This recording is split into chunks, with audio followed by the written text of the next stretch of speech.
The elephants, they would cross the river, stay there for a couple of months, and then they go back again from where they had come. So they're not going to go further down south, and it's not connecting with any other forest.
They're trying to enter the field in small herds from multiple places. So this is one place through which they come. But here is no people is here. They're not in a mood to go back to the forest now. Yeah. Let's go to that side. Yeah. If the elephant cross there, then we'll get factory at the back. Due to resistance there from villagers on that road, so they have split it into small herds here. In small herds, they cannot be chased easily.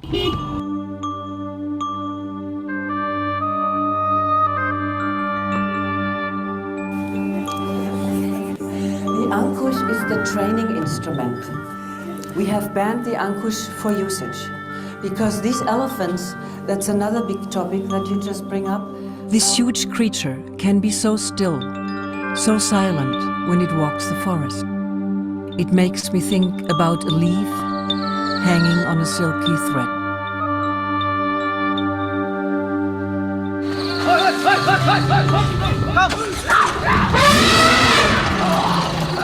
Come, don't go.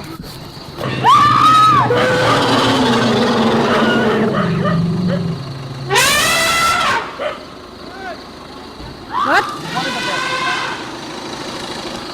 Did they cross on the...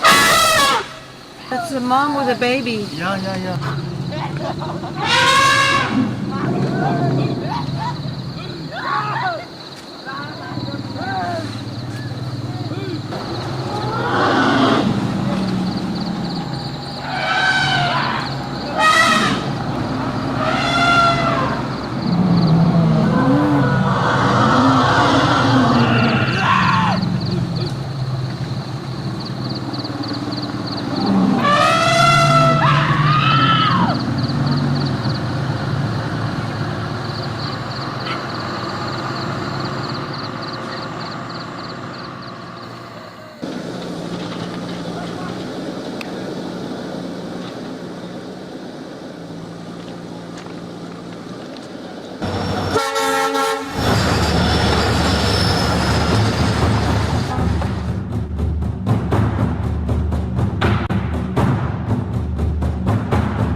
Today there was an accident of an elephant in a train line in near Guwahati today morning. Again. So again, the whole train line is through an elephant habitat.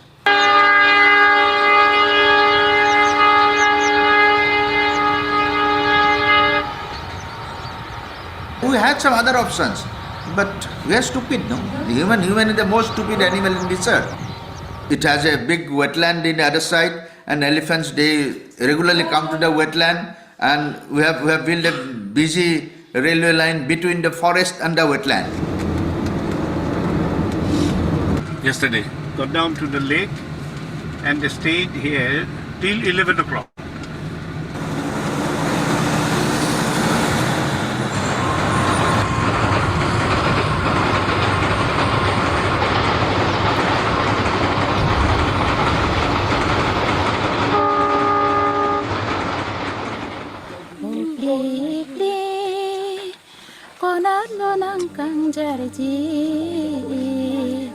Kangjar taxi neseng wenang dono jinong ti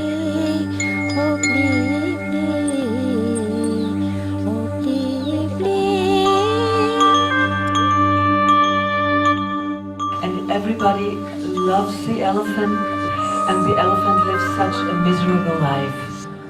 So many people who love elephants, and I just wonder, why are they treated so badly? Lord Ganesha would turn in its grave.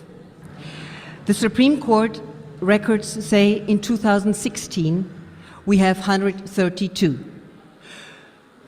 Within 2 years, 22 elephants have died. Within this film, no elephant is alive anymore, not one. All the elephants in Jaipur have been sourced from the states of Assam, Arunachal, or the Andamans.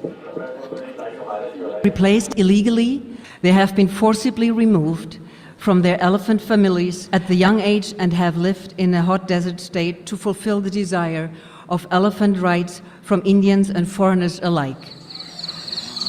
With the young biologist Rajiv, we are on our way to discover the behavior and roots of the elephants through the tea plantations.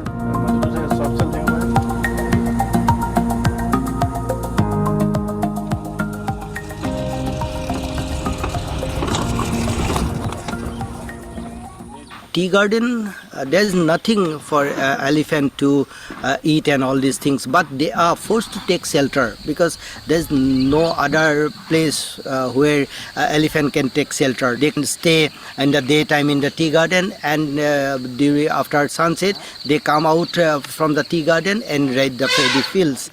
So the people of tea garden is facing a serious problem, and elephant too, because in tea garden there's a big deep water drain for tea cultivation. So that type of disease always kill the baby elephant, elephant calf, and sometimes the big one also.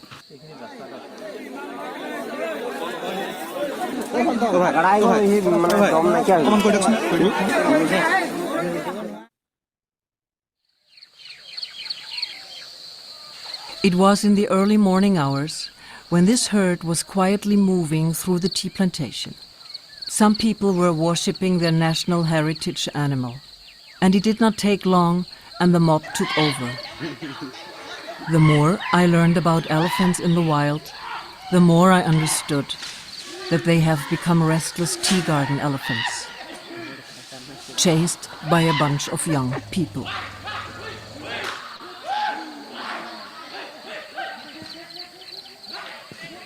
They throw some sticks, stones, and sometimes they use catapults.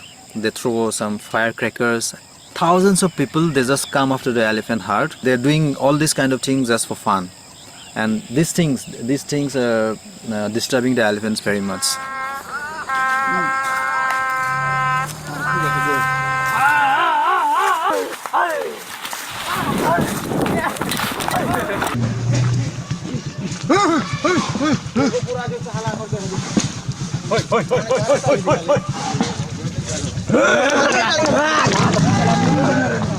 So So when they don't find their route to go, so they just chase away, and sometimes if somebody slip off while running, so he's trampled by the elephant.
Here in this case, elephant doesn't have any fault. It's fault of human beings. Beyond the hills is Brahmaputra river, and herd of elephants, especially from Arunachal Pradesh, they would cross the river and they come in these hills for a period of 2 to 3 months, crop raid here, and then they go back to the hills. And we are standing near a fringe village which is right at the edge of the park, and it witnesses severe human-elephant conflict.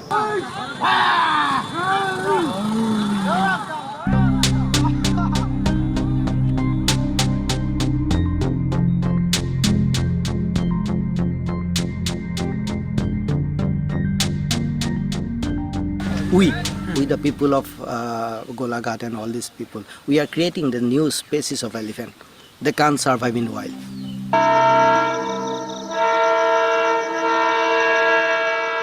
হস্তি সরাও হস্তি নরাও চম্পা নদীর তীরে মাথায় নিলাম তামুক কলসিও সখী হাতে সোনার জারি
So that he understands that fire will not harm him. Brigitte, I tell you, you are both unfortunate. Unfortunate in that sense, because you are a lover of elephant. And if you could have seen those days, capturing of wild elephants, taming them, living in the deep forest, inside the deep forest, where you will get only wild animals, no human being. So it was so interesting. But nowadays government has stopped capturing, or they put a blanket ban on capturing of wild elephants. No, I just think that the model could be that these elephants which suffer in other states, and they cannot maintain the elephant since that model is a bit outaged. I mean, the owners don't have the jobs anymore, the economic situation changes, they get ill, they get old, all these issues, and then they don't know where to put their elephants. So their elephants starve sometimes to death even. So why not get these elephants to the camp, let's say to the camps that we have here in Assam, where they come from. They come from Assam, and use those elephants for a healthy patrolling through the forest. You're right. I think that is a model that should be established. You are 100% right. It will take a little time, you know. We request the government of India and Assam to kindly take some serious steps. Please save our elephants.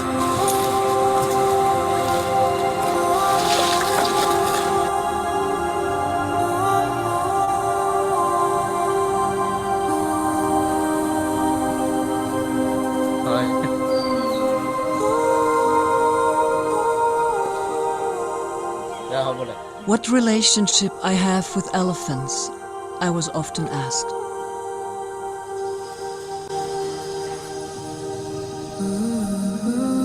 When I look into her eyes, I take a deep look into my own self.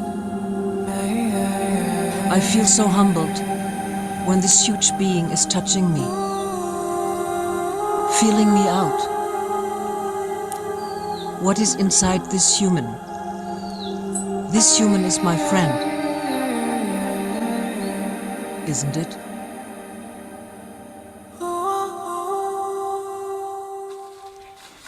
In this entire area, this is the only breeding ground of the elephants. So while the breeding time comes, they move to the inside of the NRL township plan.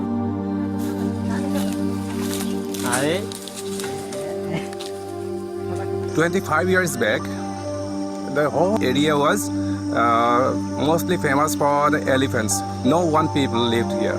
And after that, the government occupied this area to plan the refinery, and no place left for the elephants.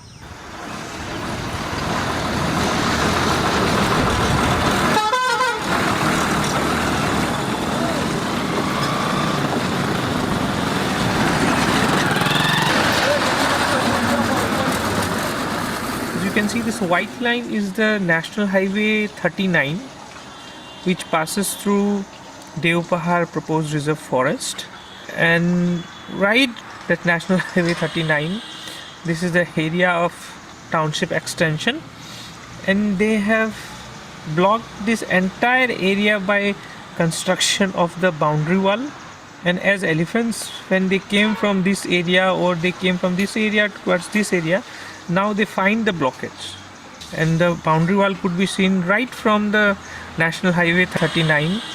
And also they have used a blade wire fencing, and now at the time of environment clearance granted in the year 91, now it has been, now you can say, for last 25-26 years, now the volume of traffic has largely increased, and especially in these last 10 years and in the coming years, the traffic is going to multiply.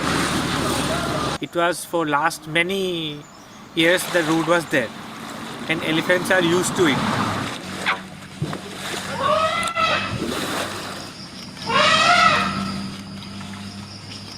They cross the National Highway 37 so that they take shelter on the Karbi Anglong hills on the southern part. Elephants are known to use the ancient migratory routes, so they have been using the same route, but all of a sudden they find a monstrous wall on their way which has blocked their flow,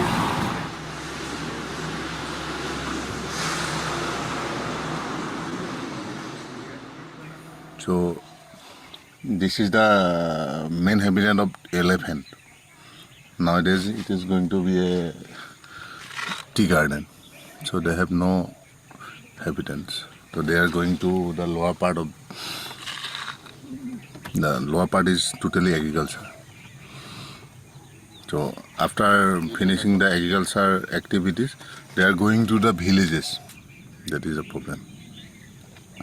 This wall, which is over 2.2 kilometer long, it has been built by the Numligad Refinery Limited, NRL.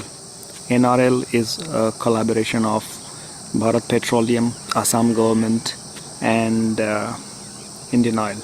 This wall has been built in violation of No Development Zone order issued by the Ministry of Environment and Forest to pave way to establish this refinery. In 1991, MOEF granted permission to build it, but in 1996 there was an order by Ministry of Environment and Forest declaring 50-kilometer area around the refinery as a no development zone. But in 2011, in violation of this order, Numligad Refinery has built this wall which stops elephants from moving from one habitat to the other habitat. In 2015, a 7-year-old male calf had died sustaining injuries near this wall, and in 2016 August, the National Green Tribunal ordered the refinery to demolish the wall, and it had given a 1-month deadline to demolish it, but it hasn't been demolished yet. All illegal activities. It's the only place where animal can stay here, but now here is all destruction going on openly.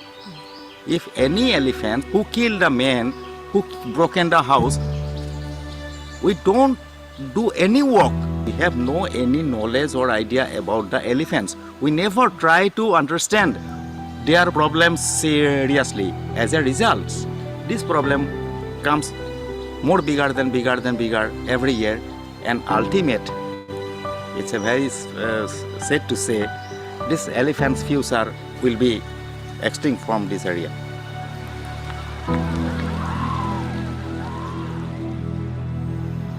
Some trust are killed by some poachers.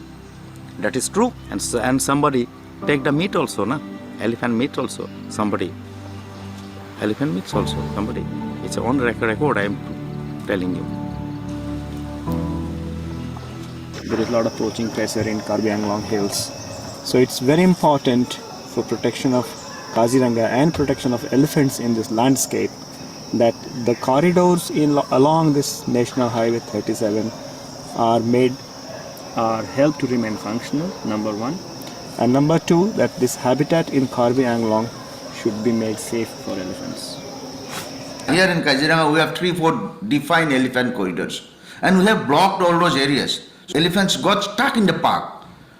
What used to we have, the elephants in the dry season, this is the season, they are supposed to move to this side.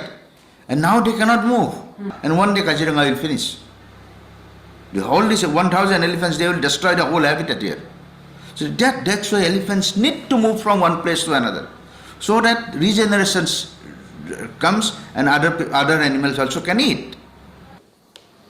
On paper we may have some forest, but practically you go to certain reserve forest areas, you will see only villages after villages. So it is not the fault of the elephants, it is the fault of us. We have destroyed their habitat, so that's why this conflict is obvious. We should keep the humans at bay. Exactly. For human you can go anywhere. The yellow line you see here, this is one of the most active route that is followed by these elephants to go to the paddy. So the length of this route is around 13 kilometers. They just come out from this forest at the night and they cross the river. They just pass through tea garden, at the boundary of tea garden. So they just go right through the village to enter to the paddy field.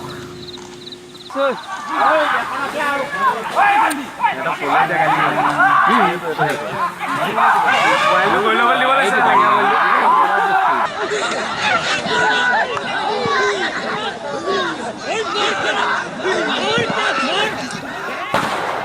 later years, these elephants may go more aggressive due to this kind of activities by these villagers.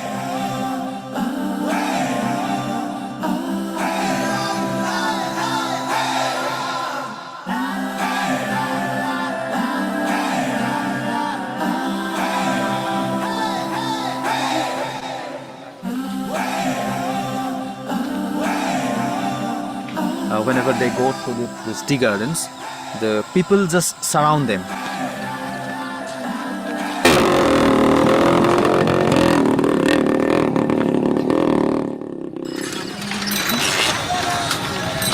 This boy has come from such a long distance to see the elephant.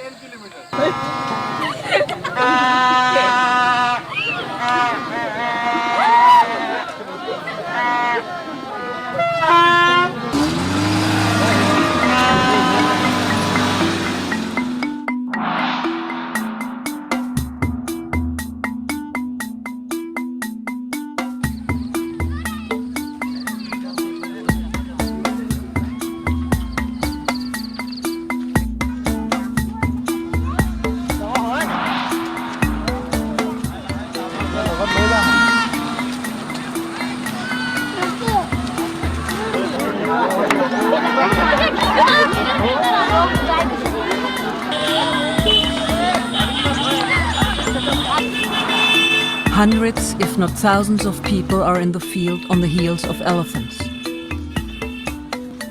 Elephants, locked in by people. Frequent damage to the crops and property coupled with the loss of life has created a constant fear among the public in these areas.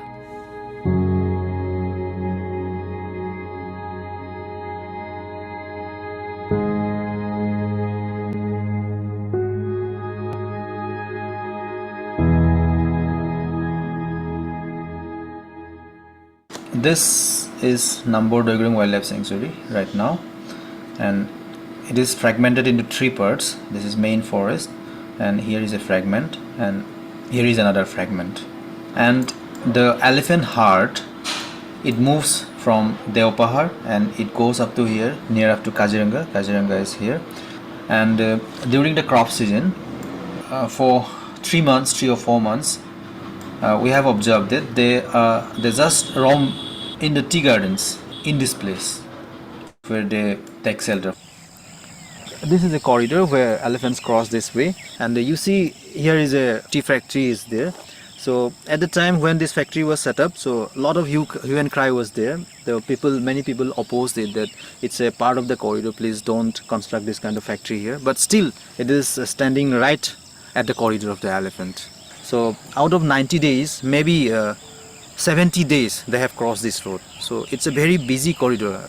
Some other day, maybe in the next 10-15 years, the whole corridor may be blocked. Yeah. The situation may be worse than this. This is tea making factory, one of such kind of industry which has been set up there right in the corridor.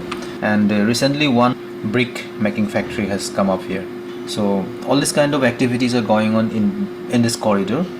At this moment, we have to restore those corridors. We have to reclaim those corridors. See, elephant, they need to move from one place to another. They need food, constant food. They have a that's a big animal. So it's not like that 1 kg of rice they will eat and they will survive for the whole day. They need to eat constantly throughout the day. So that's why what they do, today they are here, tomorrow they are here, tomorrow, next day they are here. So they will come back to here in that day when the regeneration happens. This is Karbi Anglong, and this is Kaziranga National Park, and this is Nambour Wildlife Sanctuary. So once upon a time there was good connection between this forests through Karbi Anglong Hills, but nowadays due to deforestation or due to establishment of villages, so all the national parks are now separated from each other. Because of the destruction of forests, there are no place to take shelter. A huge herd, say 70 elephant where they will stay. This is Google image taken in 1985, and you can compare it with this image that is taken in 2016. So the elephant is no way to go.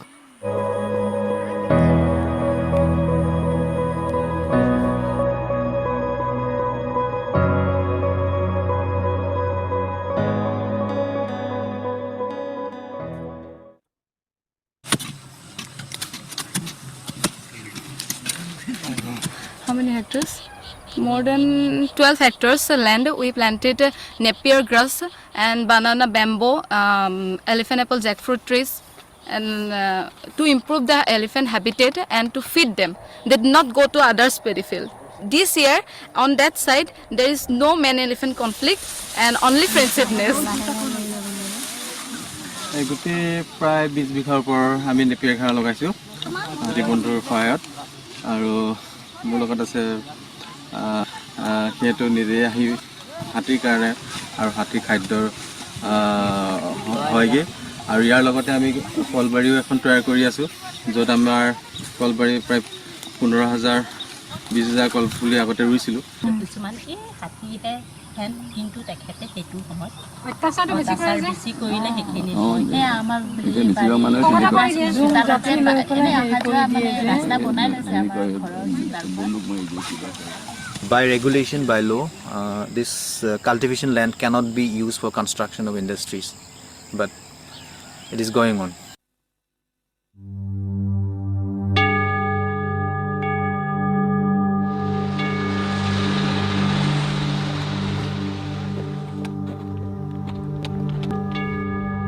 This part of Karbi Anglang is a major elephant corridor of this land, and elephant used to come to this river, but now the river has been blocked by the coal mafias.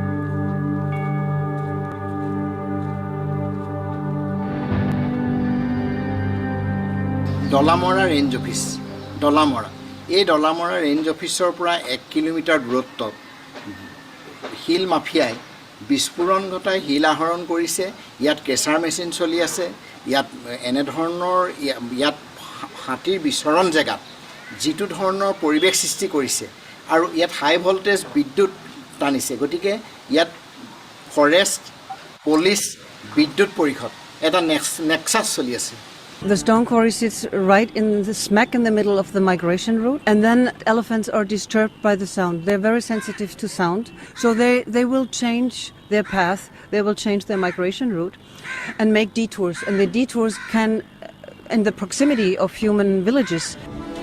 Swizerlandৰ পৰা অহা পৰিৱেশ কৰ্মীগৰাকীৰ এই ভ্ৰমণ সূচীত সহায় কৰিছে বোকাখাতৰে জ্যেষ্ঠ সাংবাদিক পৰিৱেশ কৰ্মী অপূৰ্ব পল্লৱ গোস্বামীয়ে তেওঁ ক'লে হস্তিনন্দীৰ কাষে কাষে হিল মাফিয়াৰ দুৰাত্মৰ কথা This is what's going on in all our reserve forests and wildlife sanctuaries.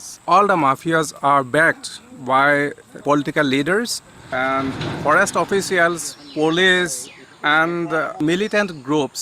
All are protecting those coal and stone mafias. The forest department as well? Yes, forest department has been doing nothing. They also use to hunt in the jungles for the tuskers, and they use to kill the elephants too. This forest office is situated in the vicinity of the Kaziranga National Park, which has been declared as the Project Tiger. Supreme Court yat nikhethekkha dei goise Kaziranga Tiger Project. Tiger Project is eco-sensitive zone, 10 kilometer radius. Eco-sensitive জোনৰ যিটো নিষেধাজ্ঞা সেই নিষেধাজ্ঞা থকাৰ পিছত এই 10 kilometre ৰেডিয়াছত এইটো যিহেতু ফৰেষ্ট ডিপাৰ্টমেণ্ট আৰু আৰক্ষীয়ে সুপ্ৰিম কোৰ্টৰ যিটো অৰ্ডাৰ সেইটো ভাইলেশ্যন কৰিছে সেই ভাইলেশ্যন হোৱাৰ কাৰণে এই বস্তুটো এনেধৰণে ইয়াত সংগঠিত হ'বলৈ পাইছে Very near to the forest office, all the illegal crusher machines are running. No single person we found here. This is how the way we are running our forest offices.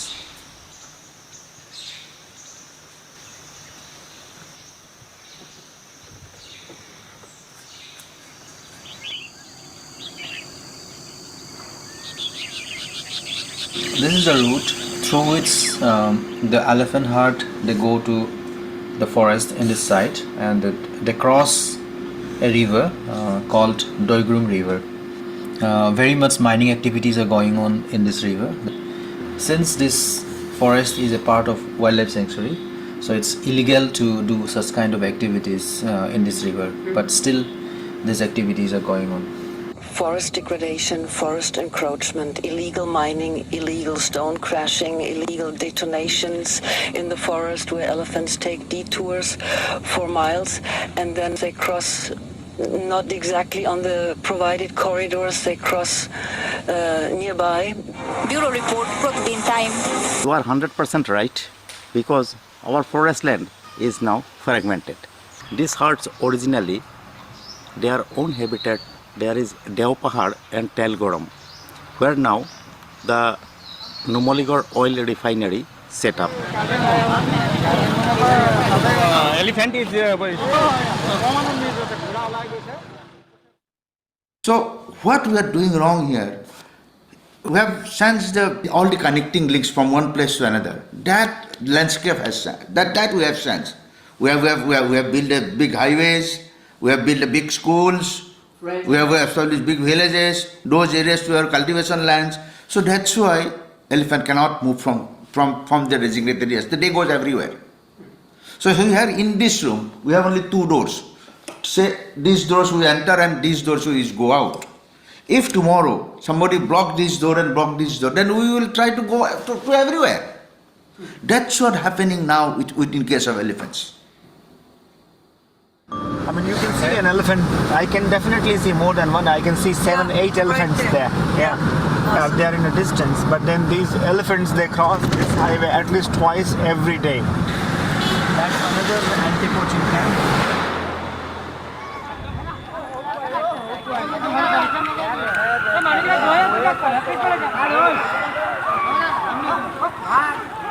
In earlier time, I have so many photographs. Those big tuskers are there. Only one teenage tusker is there. Only one.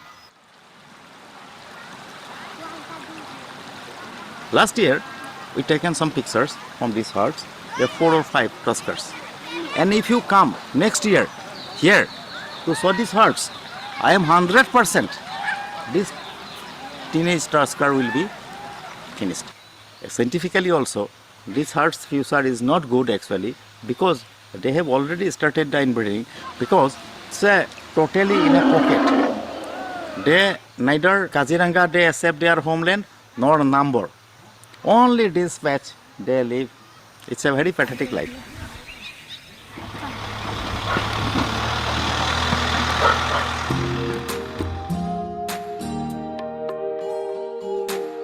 আৰু হাতী আমি মানে সৰুৰ পৰা হাতীক পাইছোঁ আৰু এতিয়ালৈকে আমি হাতীক ভাল পাওঁ, কাৰণ কিয় হাতীয়ে গছ গছনি গুটি খায় আকৌ মানে গোবৰৰ পৰা আকৌ গছ গছনি হয়।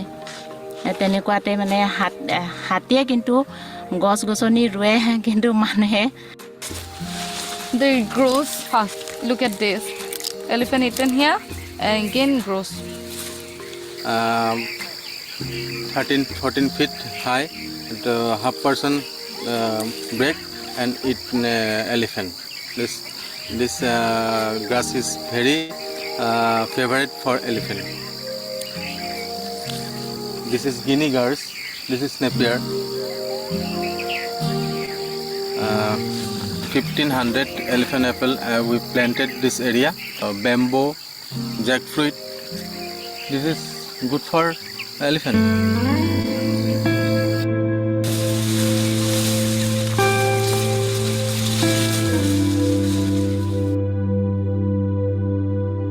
Now this road is making by the elephant.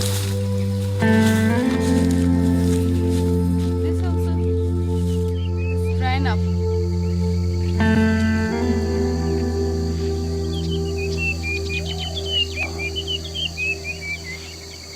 So we have to keep the elephant in for 1 month here, so that villagers can harvest their crops, and elephants, the herd of elephants should not go to villages, so that human elephant conflict should not happen this year. So we given our paddy portion by portion, and the elephant came and eaten happily and satisfied, and went morning time they returned back to the hill.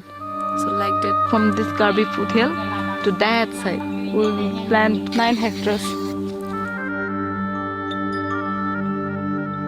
What do you feel that what could be the solutions for this? Developing zones and absolutely non-developing zones. Yes, if you can do that, that would be very good. How can we do this? So the only one way you can do that, give voting power to the elephants. Because elephant doesn't vote, that's the biggest problem. In this country, encroachers also have voting rights. They encroach your land, immediately they will get electricity, all government subsidies they do get. The herd of 150 elephants were eating in our paddy field. So I was in the tree house and I'm watching them silently, and it was so dark. After 3-4 minutes, 5 elephants came, clapping their ears and trunks. They were protecting me.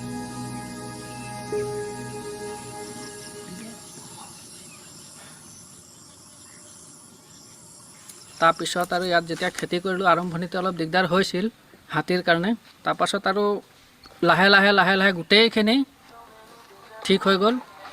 Pradip Bhuiyan sir চবেই log লাগি, ৰাজীৱ, তাত আমাৰ ভগৱান দা আছে, চবেই মিলি around দা হাতীকুলি চবেই মিলি আমি খেতিটো কৰিলোঁ। বহুত লাভ হৈছে, ৰাইজৰো লাভ হৈছে। লগতে ইয়াত 200 বিঘা খেতি কৰাৰ কাৰণে আপোনাৰ বাহিৰত প্ৰায় 2000 বিঘা মাটি বাচি গ'ল। আৰু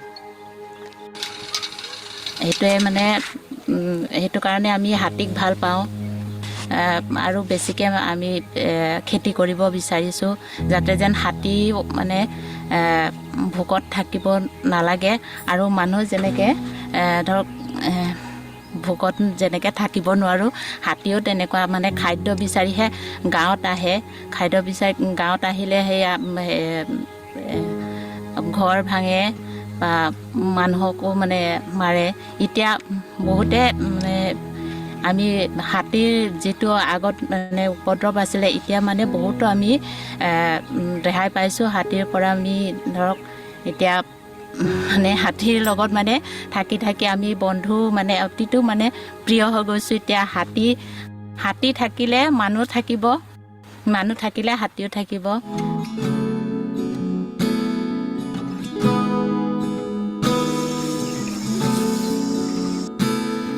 To make this land, that is our mother Assam, free from human-elephant conflict,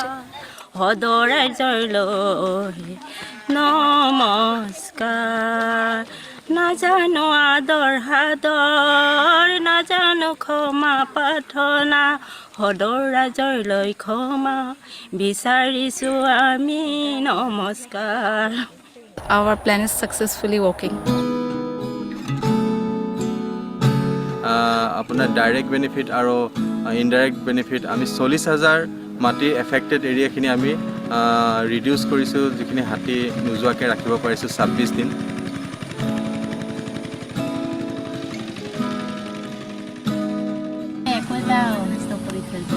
কলগছকেইটাও এনেই খাবলৈ পাৰে, কিন্তু এটাও নাখায়। কলগছ বহুত আছে, কিন্তু মানে হাতীয়ে জানে কোনে হাতী ভাল পায়। আচ্ছা, এইটোতো মেঘনাহঁতৰ কাৰণে থৈ যায়, আৰু ওচৰতে গাঁৱৰে কোনোবা এগৰাকী এঘৰতে কৰি দেখি চব কঁঠাল পাৰি পেলাই ভিতৰত ভৰাই থৈ দিয়ে। হাতীয়েতো গম পাইছে, ভাঙি পেলাই খালেও অলপমান লণ্ড বন্ধ কৰিলে সন্ধিয়া যেতিয়া হাতী যাক যায় নহয়, এই ধানটো মই চপাই আনিব পাম নে নেপাম, মানে ভয়ত থাকোঁ। আৰু এবাৰ কেনেবাকৈ কিবা ভুলতেহে আমাৰ ঘৰত সোমালে। আমাৰ বাইদেউ নিবলৈ ক'লে শুই আছে, একদম এই সন্মুখৰ মানুহ ঘৰত খেদিলে যে ভয়তে আহি আমাৰ বেৰৰ কাষত ৰখিছে ভয়ত কিন্তু আহে হাতীও যিমানে কোপাইছে নিউবেৰেও এতিয়া ভয়তে থাকিব নোৱাৰিলে আমি ইয়াত একো নকৰিলে হে ধুনীয়াকৈ পিছফালে গুচি গ'ল চোতালতে মানে হাতীটো ৰৈ আছে আমি এতিয়া এই অন্তত আমি হস্তিভোগ এটা দিছিলোঁ যিটো আমাৰ নৰা ভোগ বুলি আমি উচ্চাৰণ কৰিছিলোঁ যিটো এতিয়া ধানখিনি চপোৱাৰ ফলত এতিয়া নৰাণীবিলাক খাবলৈ হাতীবিলাক যায় আৰু তেনে ক্ষেত্ৰতে দেখোঁ সেই নৰাণীখিনি খাব গ'লে মানুহে হাতীক অত্যাচাৰ কৰা দেখোঁ কিন্তু জাকৰ হাতী ঘৰলৈ নাযায় নৰাণী খাই পেলাই আকৌ পাহাৰলৈ উভতি যায় সৰ্বধৰ্মীয় একত্ৰিত কৰি কালি আমি হাতীক এটা সন্মানেৰে পূজা বা দোৱা বা প্ৰে কৰিলোঁ এই প্ৰেটোৱে মই ভাবোঁ সমূহ ধৰ্মক হাতীক মৰম চেনেহেৰে সদায় চাব গাঁৱৰ ৰাইজৰ মাটিত 200 বিঘা মাটিত যি হাতীৰ বাবে ধান খেতি কৰিছিলোঁ সেইটো সফল পৰিসমাপ্তি ঘটিছে হাতী জাকে জাকে হাতী আহি পেলাই এই আমাৰ দিয়া ভোগ গ্ৰহণ কৰি দুখীয়া দৰিদ্ৰ কৃষক ৰাইজলৈ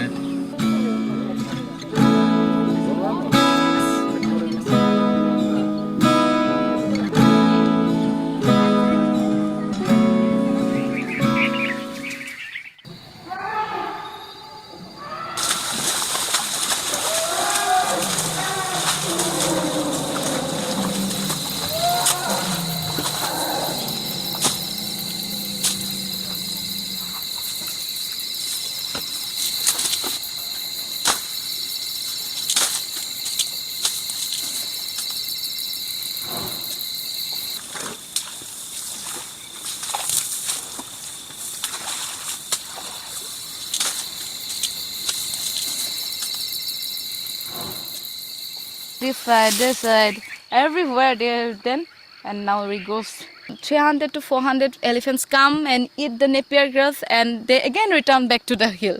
They do not go down to the villagers' paddy fields. Small birds are also making their nest in napier grass because here no disturbance, no sound, nothing, no conflict. The birds are also happy to, so they are making their nest.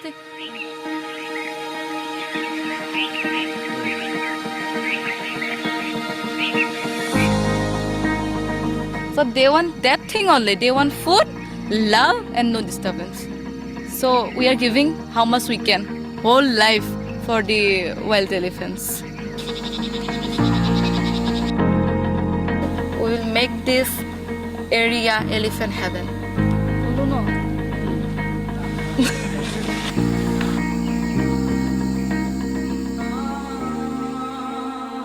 Today, wild elephants have a huge food secure problem. Rice is the main cause of human-elephant conflict. Remarkable changes have happened with the initiative of Hatibondu, the Friends of Elephants.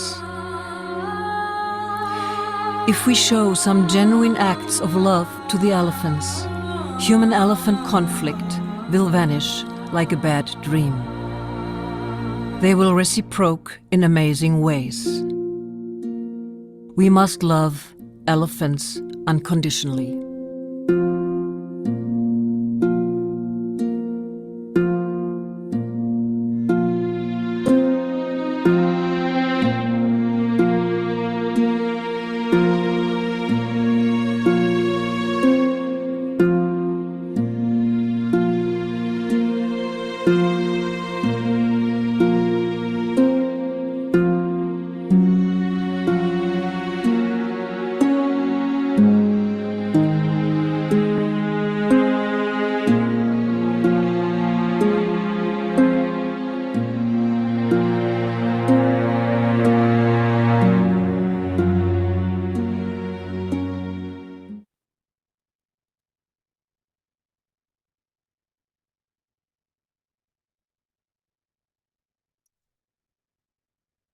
That was truly a thought-provoking film. Thank you everyone for watching with us. Let's move on to the next segment that will be a conversation between Brigitte and Dr. Naveen Pandey.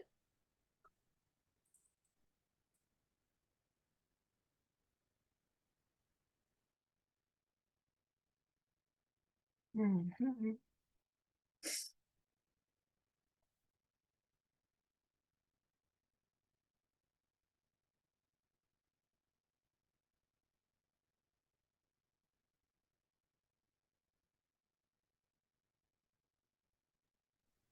you go to the next slide?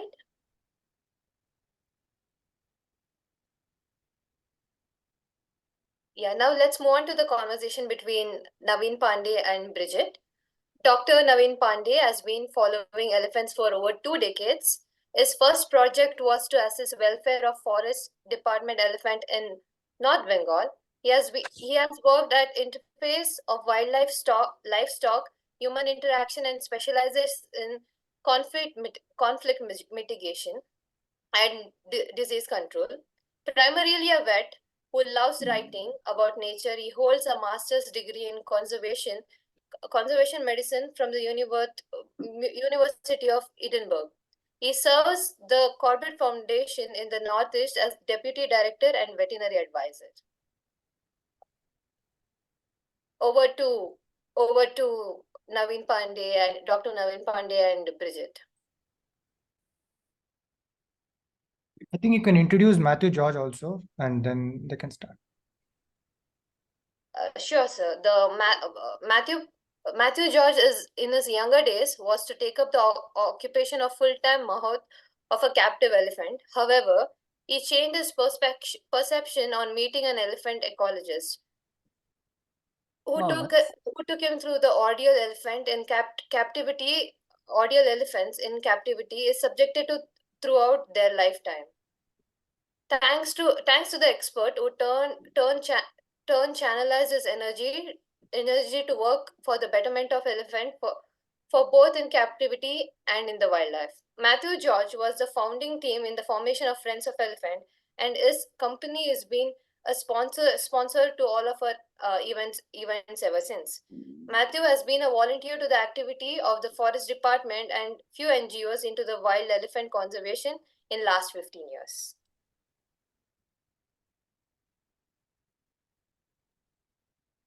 I think we can continue the conversation. I'm supposed to join this? No, the conversation is... Yes, George, you can pitch in whenever required. Yeah, because the agenda says so. It's fine. Yes, yeah. Yeah, so over to Dr. Naveen Pandey, Brigitte, and George Matthew. Hi, Brigitte. I had the opportunity to watch your movie yesterday because Mr.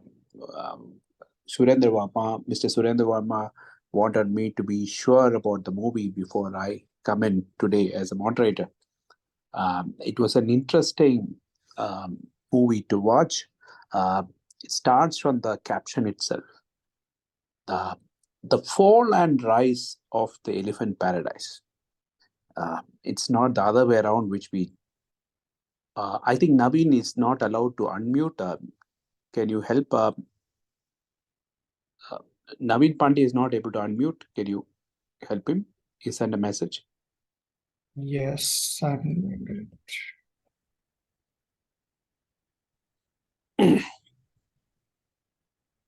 yeah. Thank you. Can I continue? Yes, please. Yeah. Yeah. So the caption makes a difference because we always talk about problems. We hardly talk about solutions. And the caption is well connected with the movie's ending part, the solution to the problem, because most of the movies which we see, most of the documentaries, most of the case studies talks only about the man-elephant conflict without giving much of room to, I think Dr. Naveen's camera also needs to be switched on. He sent a message.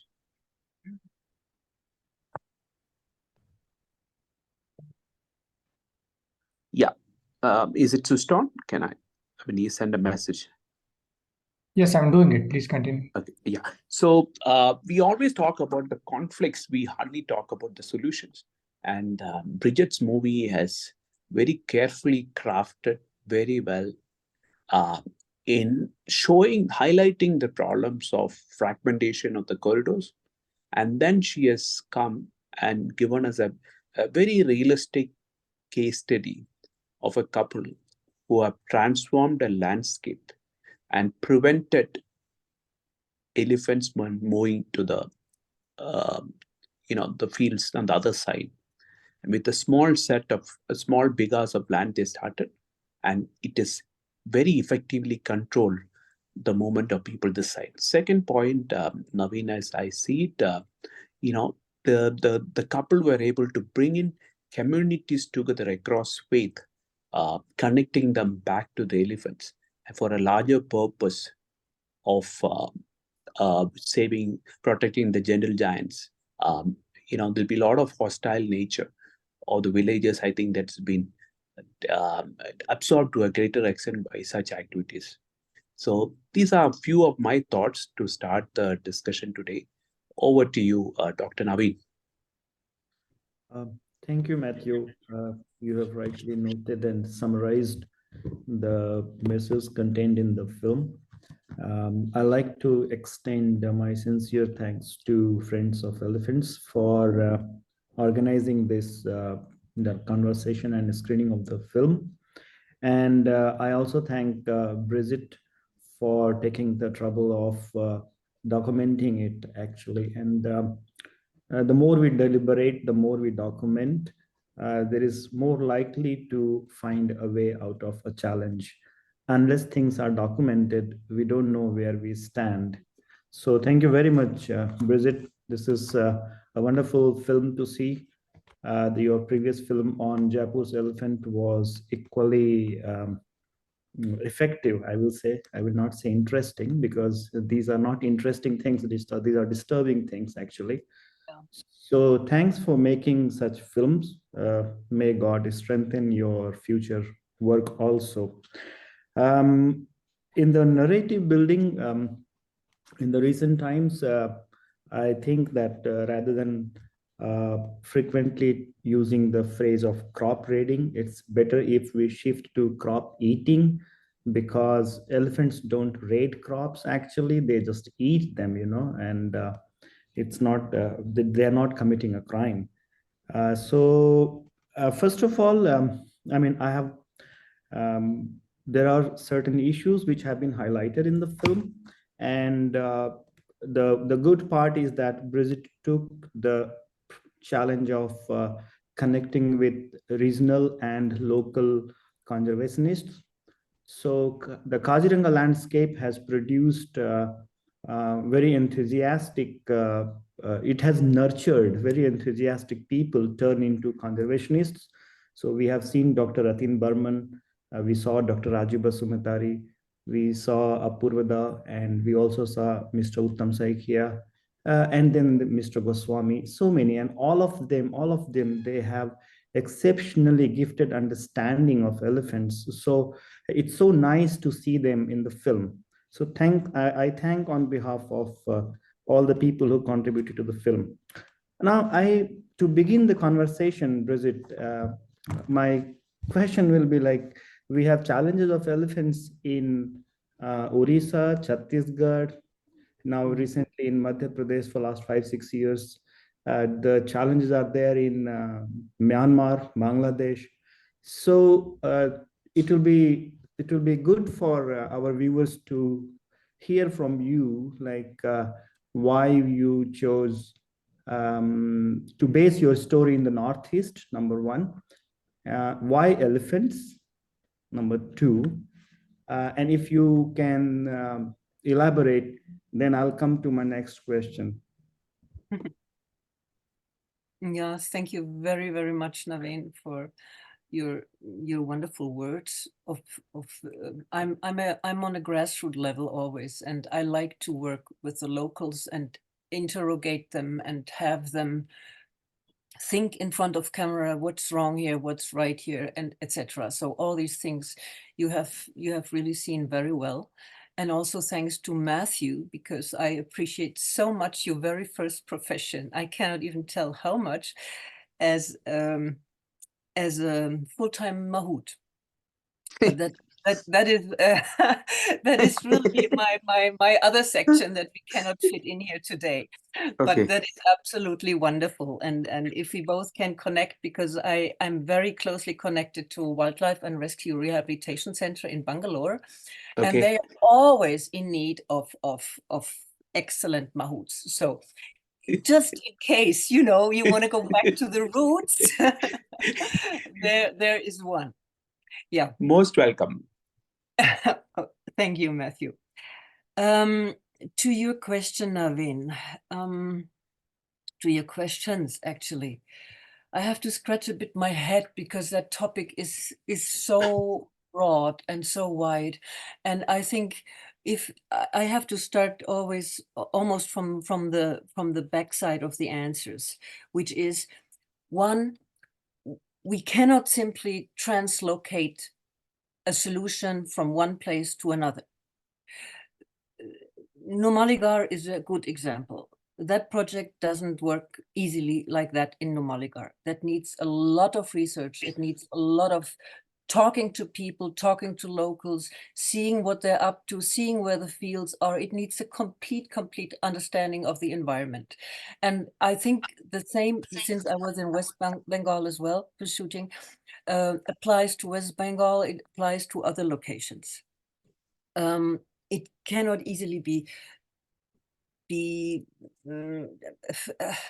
it's a complex thing, but as one of you noted very well, it's a young couple that got inspired by an elderly guy, Pradip Bhuyan, who is the spiritual connects between all these things. And then they do the job. So far, so good. And I put myself now into the head of the good Dr. Ratin Barman, if that thing has a future as such, as done here, seen here, we all have some doubts, yeah, because we are changing the patterns of elephants completely. And I think a proper biologist or scientist has more to say to that than myself, because we're changing the food patterns, we're changing the behavioral patterns, we're changing oh my God, we're changing even the breeding situations, because as we heard in the film, and I have confirmed that on my own eyes, there's only one tusker left in that herd, which has become a local herd, a herd which just goes like from the forest out to the crop and back to the forest and out. So it's changing a whole environment thing as well. It's changing the forest. It's changing the biodiversity. It's since elephants do not just display their poop everywhere and eat all the variety of the plants. It's changing a lot. Do we really want that? I mean, in the back of my head, I am still giving an appeal to the Indian government again and again and again. We have to control not the elephants. They have their own mindset. We have to control people, because that is the most important thing. And if we let just people do the mining in the forest or encroach the forest land or do this, do that without any consequences, we will have the situation that we have. Yeah. And not to remember the one deaf person out of I think it was 70 per year in the beginning, which lost his life in the beginning of the film in the Morangi tea plantation estate. And I studied this sequence 100 times, not because of the death of the boy. I was just looking at the elephant who did it and how the herd behaved. And I have seen that behavior very often, actually, that once the full herd is through and they come like a phalanx, they come like we are all close together. We make it from one point to the other. And what I have observed is very often that the last one or two in the herd turn around and face the public, face the people. Most cases, they're facing the young teenagers who are harassing them. They're not turning around when they are just adults standing there doing their video business and just letting them go. I've never seen such a thing, that they turn around. But that one turned around and he had enough. So we have to ask ourselves, how far can we go? How far can we go to not intervene with educational, whatever you call it, programs, issues, whatever, to make people understand that they cannot, in no case, do this to the elephants. They will fight back one day, and it will be very bad, as we have learned already. So I've put a lot of inputs now, excuse me. I would like to give the word back to you both, back to Naveen maybe, because also Naveen, I have heard that the wall has come down. Is that correct? Of Numaligarh? It has come down partly, yeah. Okay, nice, yeah. But if you can say something to what I just brought up on points. Yeah, no, thanks, Brigitte.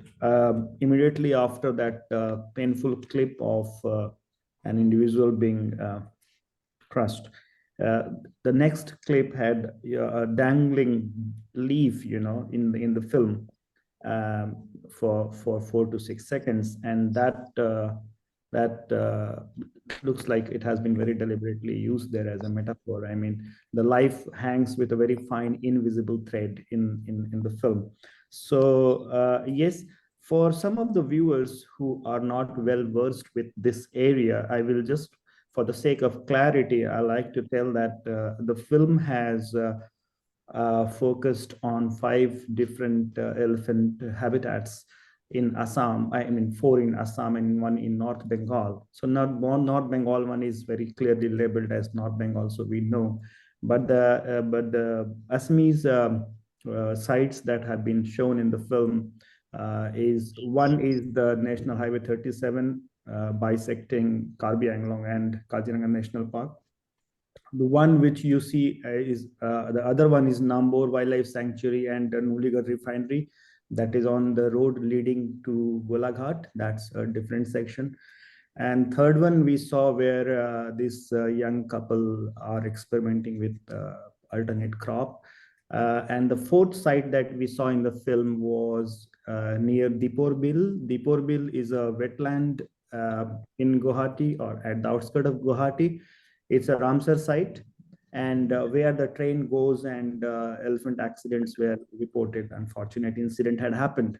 So these 4 sites have been covered in the film, and the issues that we came across, of course, habitat loss and habitat fragmentation.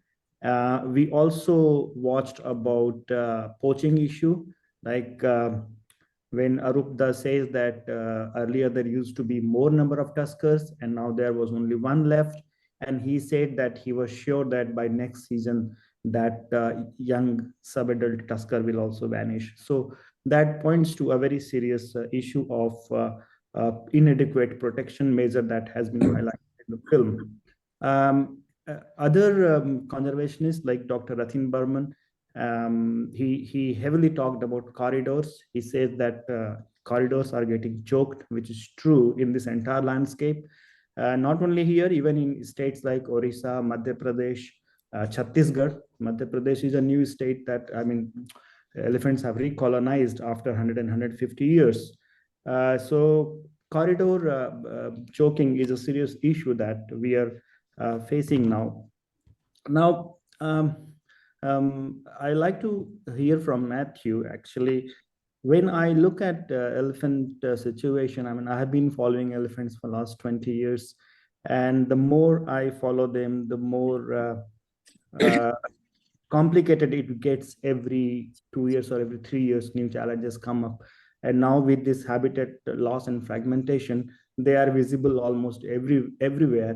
As Dr. Ratin also said that if you close the doors, then you start going around in every direction. So because of that, now there is a sense of feeling as if we have got too many elephants. And there are certain sections of conservation fraternity in India which are now pushing for immunocontraception and population control and all. I mean, we don't know if the visibility of elephants, increased visibility of elephants relates to increased population. So that is something that will come up in coming few years. But what I have felt is that elephant conservation or protection is a policy matter. What we in the field or at the grassroots level we try to do, it's a kind of temporary, area specific, a kind of measure which will help to sustain people and maintain human elephant coexistence to some acceptable level. Now, in Kaziranga landscape, when people go for farming, already they believe that 40% of the crop that they are sowing, actually it will be for elephants. So elephants and human beings, they have evolved together for hundreds of years. But now that whole balance is getting adversely affected because of linear infrastructure changes and all. So how do we communicate this concern to the policymakers? I feel that that would hold the answer for long term. But in the meanwhile, people like us and all the partners in Friends of Elephants, they can continue working at grassroots level. So I like to know from Mathew if you can highlight your observations on this line. Yeah, Naveen, see, I have a few observations and I also have few questions. Now, both to Brigitte and to you. I have been closely monitoring the herds in South, mostly assisting Surendra Verma. And I've been closely, I mean, now age has caught up with me, so I can't outrun a jumbo in the forest. So my forest activities are slightly reduced after, escaping death probably half a dozen times. Now coming back to elephants, see, there are few things I'm noticing. One, the overall population of elephants, if you look at it, has not changed much in the country. But there is a massive shift of elephants from traditional forest habitats to new areas. Like you mentioned, Madhya Pradesh, Chhattisgarh, Andhra Pradesh, and few areas now in Tamil Nadu, like Hosur. Maharashtra also. Maharashtra, Goa. Yeah. And, they're going all up to Tirupati, Kunur, up in Nilgiris, up in the mountains they're traveling, from the plains of Coimbatore, Metropolitan. I mean, it goes up and up. The elephants have come up to outskirts of Bangalore. Elephants have come into the city of Mysore and killed somebody. This is a problem because the herds are shifting. Herds are shifting to new areas. Point number one. And in those areas, the density of the herd, density of elephants are far higher. And they are on the buffer zone, if not beyond that. That is the second problem. Third, if you look at it, what percentage of elephants come and raid the crops? Less than 10%, less than 5%. And the habitual offenders in that 10% will be 1 or 2%. Irrespective whether we give them napier grass or not, they are habitual offenders. They will anyway come. They are habituated to crops. They will anyway raid, which is a very difficult situation for a policymaker. If I am a politician, I need votes. When I see suffering of my people, how do I support the elephant? This is a practical problem we are seeing. So a percentage of elephants who are coming out as habitual offenders of they are only a small percentage. In my personal opinion, they should be selectively culled or translocated, like what they're doing in Africa, because we will reach a situation, though I may sound very on an extremistic point of view, but we will reach a situation where people will take law into their hands, which they're already doing it, and they will do like what has happened in Africa. They will go and poison these gentle giants in a big way, because it's a battle for survival. So selective identification, translocation, and in some areas of Africa, they've already started culling. I mean, they were doing it for quite some time. So we have reached a boiling point in few areas in Kerala. We have reached the boiling point in few areas of Karnataka.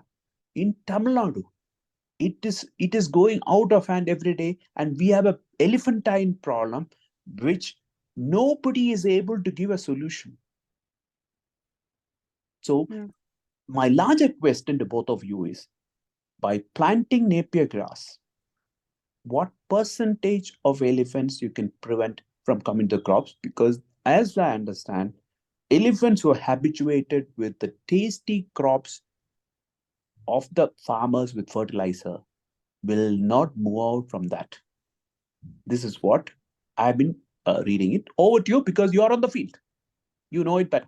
I would like to hear from you. So Matthew, I haven't commented on this approach because I haven't visited the project site. It is just 150 kilometers from my place, but then I have certain reservations of this approach. But then because I haven't not studied, I will refrain from making comments on this. Coming back to the selective culling, I completely agree with your statement that only a part of elephants would be habitual crop eaters, and within them also there will be certain habitual offenders. This I observed this in my study on elephants in Kaziranga landscape also. But my question, a counter question will be that if we continue the policy of culling for the sake of managing populations, at the same time, if we continue with the policy of linear infrastructure development, where do we draw the line where we will understand, okay, now we can't go culling beyond this? So this is my personal concern that if we start believing that we have reached a boiling point of population and then we have to go for population management, which eventually we will have to go for it sooner or later in future. But then my concern is that if the pace of so-called development continues, how do we balance these two things? If they both simultaneously go, we will end up losing substantial gene pool. Any thought on this? My thoughts on that is a very successful project done by WTI in Wayanad. The traditional elephant corridors which has been obstructed and there's a high conflict zones, they have brought in volunteers, they have brought in sponsors, they have raised funds, and they have purchased from the farmers. See, in my viewpoint, the new generation farmers or the children of the farmers, when they are better educated, better exposed, they tend to leave this farming near the forest after seeing the struggles which their parents are going through. I tend to believe, and they're willing to let go their land if they are reasonably compensated. So if the corporates of the country come forward, which I am trying. I have a plot of land. Not me. Farmers own near outskirts of Bangalore, which we are trying to get a sponsor to buy and transfer to the forest department. So the corporates of the country, the people who are into conservation, who have the fat budgets, should share a bit of their funds in buying lands, because I understand corporates have a difficulty in buying lands due to the regulations they have, at least they should sponsor so the farmers get compensated through this donation and the land gets transferred to the forest department. And I tend to believe in the 20, 30 years, if this conflict continues, the second and the third generation will give up the land. That is already happening in many places where people have just deserted the place where the elephants are coming. I mean, that is my solution. As I see it as an outsider. I would like to hear your viewpoints on this. Yeah, thanks, Matthew. Actually, that's completely, and I understand and I accept and I believe in this approach that connectivity of corridors could be strengthened. And even in Kaziranga also, Wildlife Trust of India has undertaken a similar transaction wherein a patch of land that connects the main forest with the reserve forest has been procured and handed over to the department. So this is something that will ultimately help connect the corridors, which Dr. Athin Burman was also talking in his interview. So I completely believe that that should be undertaken. And even though selective culling may become necessary in future, I think the narrative should give priority to connecting corridors. Because if our narrative is built primarily on controlling the population, then the other narratives, the other points will be suppressed because connecting corridors calls for tougher measures, more activity, whereas culling population is not a very big deal. Actually, it can be done. We have devices and means to do it very rapidly. So if easy solutions are becoming the front runners of a new narrative, then it can be counterproductive. But thank you very much for highlighting this issue of, this approach of Wildlife Trust of India.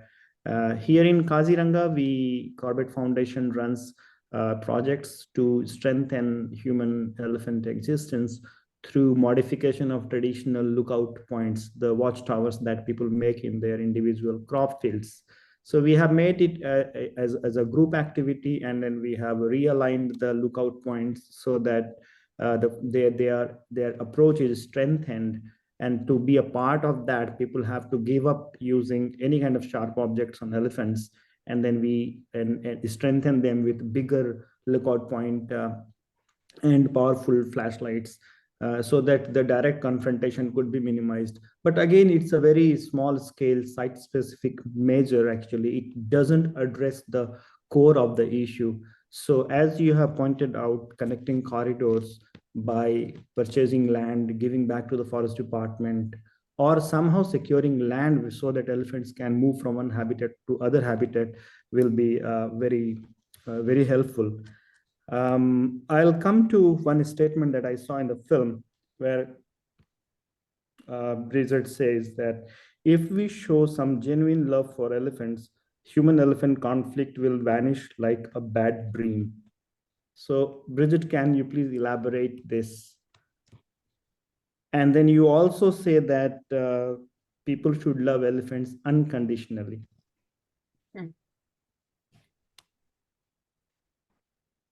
Yeah, there is, oh my God, there is so much to it.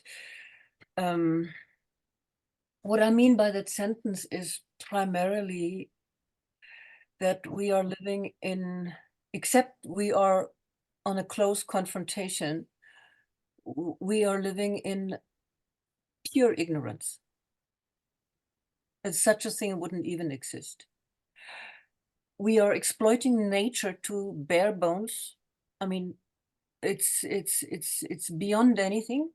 And even other good things come up on the other side, granted that, but in comparison, the scale is like this. So my sentence is addressed basically to respect, to insight, to education, to all these kinds of things, to be able to love what we have in what is our heritage, what we have in front of our house door, in front of your house door. So the solutions to all that, as we just have learned through Mathew and Naveen, is really a very complex one. And I think there's not a one-time solution for everything, as we all know. It has to be looked at locally. I don't think that translocation is a good idea, personally. And especially when you mention Africa, the African elephants who were translocated, they're all coming back. They're coming back. So we need to find another solution to that boiling situation. And yeah, I don't know what Thanks, Brigitte. Before we wrap up, Mathew, I like to hear 3 strong, solid points that originates from your field-based experience to address the solution at policy level, because I believe that grassroots level solutions, what we conservationists do in the field, are temporary site-specific measures only. But then, because you have been quite aware about southern Indian states, so it will be good if you can highlight at least 3 points that people should take home. Also okay. Also one is certainly, as I mentioned in the film, we have to take care of the corridors, make sure to maintain these corridors, to surveil these corridors, and to keep them alive and monitored. 2 is to address to the government that they, on their side, need to go down to grassroots levels and collaborate with people in the field, like you both, for example. Because I have the impression they still think elephant can be a domesticated animal. It starts right there. That's wrong. So the amendment that we had last year in December of the Wildlife Protection Act 72 was not a very good outcome. We all know it facilitates the trade. We need to have specialists sitting in Project Elephant and discuss with you guys in the field, also with NGOs, Indian NGOs in the field, because then I think we can come up with, because they recruit then the information from the locals, and the locals bring it to, like, say, the NGO, and the NGO can forward that to, or the forest departments. The forest departments are, I'm sorry to say it, but they are completely uneducated. Maybe 1 or 2%, but they just don't, they're lost. They just don't know. So there is a lot of work to be done. So there's certainly more than just 3. I might have, Naveen, you shaking your arm, you know something more. No, I was looking at, I will like Mathew to answer, but before that, I will just like to read some of the comments from some of the participants. So there is an interesting concern from Vadiraj on what would be the ecological impact of Napier grass, whether the elephants feeding on them will spread the grass to deposit the dung in forest areas. This is a very interesting perspective, actually, where we are not only trying to change the feeding habit, but we are even probably going to alter seed dispersal. So that's one of his concern. And then other one, he says that population increase, in his opinion, is not the primary issue which needs to be addressed, but the issue of habitat degradation due to invasive species like lantana. So he has highlighted something that is actually troubling large part of India's protected areas, forests, very heavy infestation of lantana. Few months ago, there was an article in Down to Earth on lantanas. It's a far bigger problem than that we understand. And even he talks about other invasive species, which compounds the problem and increases the conflict. So he says that only if the habitat and carrying capacity can be accounted, then the population dynamics can be quantified. That is basically correlative to each other. So that's a very interesting perspective, and it needs more discussion. And I think I agree to these observations. And there is a question from Ananya Prasad. How to enhance the sensitization of local people who are hostile towards such animals? Before I will definitely like Mathew to comment on this. But then before that, I like to just tell you that I have not seen people to be extremely hostile towards elephants. In extreme situations, to protect their crop, some of them might go for measures which look very hostile. The scenes that we saw in the tea gardens, where people were trumpeting and loud sound and disturbing elephants, those are done by people not with the clear intent of being hostile. Actually, of course, we see some elephants dying through live current wires and all, but I still firmly believe that there is a very high degree of tolerance for elephants in the masses. You come to fringe villages and you see the kind of damages that these people have to suffer, and despite that, they don't take that drastic measure that people in urban areas would take if their livelihood was equally affected. So, but then I would like Mathew to explain. I will read the question again.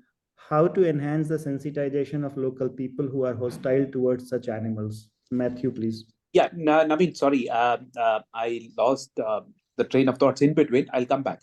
Now, since you raised 3 questions to me, if I could recollect. Now, 3 points you wanted me to say. See, my viewpoint is, point number 1, the government funds which they are spending on compensation on elephant crop raiding, if they can double up or add up more than that to clear the invasive species like lantana, what was already raised by Vadraj and other. This lantana is not just troubling elephants. It is creating a huge tiger-human conflict in Wayanad in Kerala, because the prey is moving. The entire ecosystem is moving to the buffer zone because of this invasive species inside. Yeah. Kerala government is the first government who has allocated big money for lantana. Lantana removal is happening in Karnataka for years, Tamil Nadu also. But Kerala has moved out with a big budget of 30 crores for lantana removal. That invasive species removal and rebuilding the natural vegetation inside, in my personal opinion, though that may be slightly long term, the bulk of the fund should go. 2, we need to educate the villages in the man-elephant conflict areas. Not all elephants raid crops. It's like saying not everybody becomes a serial killer.